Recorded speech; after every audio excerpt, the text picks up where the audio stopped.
You ask Tiger to solve. This deals with linear equations with one unknown. The final result is b=4. Let's solve it step by step. Simplify the expression. Expand the parentheses.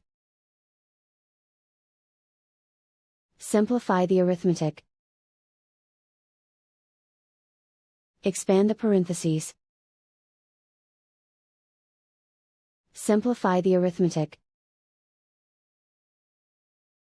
Group all b terms on the left side of the equation. Subtract 8b from both sides. Group like terms. Simplify the arithmetic. Group like terms. Simplify the arithmetic. Group all constants on the right side of the equation.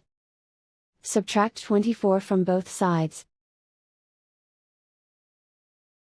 Simplify the arithmetic.